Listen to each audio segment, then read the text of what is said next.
السلام علیکم. قدرمنو لیدونکو ستړي مشئ، هیله ده چې ټول به ښه رک روغ او جوړ به وي.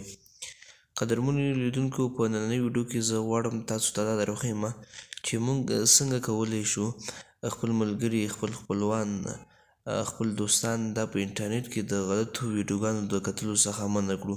نو لومړی زه غواړم چې تاسو ته درښیم چې آیا دا په سم ډول کار کوي که نه کوي. دلته ګوګل ته راځو. په ګوګل کې موږ سرچ وهو چې آیا په سم ډول کار کوي که نه کوي. په ګوګل کې د سرچ وهلو نه وروسته که موږ تاسې دلته وګورو ډېر بې شمېره غلط ویبسایټونه راځي او دا سرچ کېږي.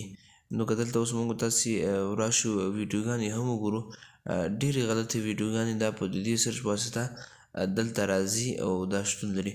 نو اوس خبره دلته دا چې څنګه کولی شو موږ دغه ویډیوګانې بندې کړو په خپل تلیفون کې، د خپل په ملګرو تلیفون کې دا بې شمېره ویبسایټونه دا ټول بند کړو.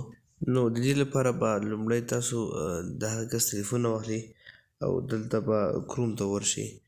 په کروم کې د کروم په سرچ کې به تاسو ولیکئ ګوګل ډاټ کام. د ګوګل د ډاټ کام لیکلو نه وروسته به تاسو سرچ ووهئ. په سرچ کې دلته موږ تاسو ته د ګوګل اصلي صفحه راوړي.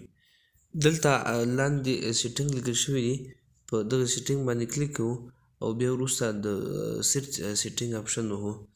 دلته دا مو چې کله ووهه نو د دې نه وروسته موږ تاسې دلته یو صفحه واځېږي. یو یادونه باید وکړم چې موږ کولی شو په دوه طریقو دغه عملیه اجرا کړو. یوه دا ده چې اوس ما درښودله او یوه بله طریقه ده چې وروسته به درښیم چې د هغې طریقې په واسطه موږ هم کولی شو چې دغه خپله عملیه اجرا کړو او ترسره یې کړو. غواړم بله طریقې هم درښیم. نو د بلې طریقې ترسره کولو لپاره به تاسو دلته په دا درې ټکو باندې کلیک وکړئ او د هغې نه وروسته به دلته د سیټینګ اپشن ته راسئ او په سیټینګ اپشن باندې به کلیک وکړئ. دلته بیا هم همغه د تیر په څیر تیره صفحه راوړي. لومړی دلته چې تاسو وینئ سیف سرچ فیلټرز ده، دې کې دغه لومړی اپشن به تاسو دویم ته راولئ او بیا به وروسته د ویډیو هغه ته راشئ. په ویډیو کې چې دغه دریم اپشن کې چې کوم ډاټ ده دا به ویسئ اول ډاټ ده. د هغې نه وروسته به راسئ سیف باندې به کلیک وکړئ. د سیف د کلیک کولو نه وروسته دلته اوکې راځي، په اوکې به کلیک وکړئ. نو موږ تاسې چې کومه عملیه وه هغه ټوله ترسره شوه او اجرا شوله. نو راځئ چې اوس یې وګورو چې موږ دغه عملیه اجرا شوه که اجرا نه شوه.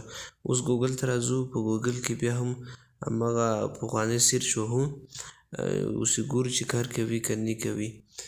نو د همغه د سرچ کولو نه وروسته دلته موږ تاسې ګورو چې کوم غلط ویډیوګانې مخکې راتلې، کوم غلط ویبسایټونه ول هغه ټول بند شوي، هېڅ یو غلطه ویډیو نه راځي او نه کار کوي. نو چې دا موږ هر څومره سرچ وهو، که په پښتو کې وهو که په انګلیش کې وهو، نو هغه غلطې ویډیوګانې او غلط ویبسایټونه هغه بند شول او هغه نور نه راځي.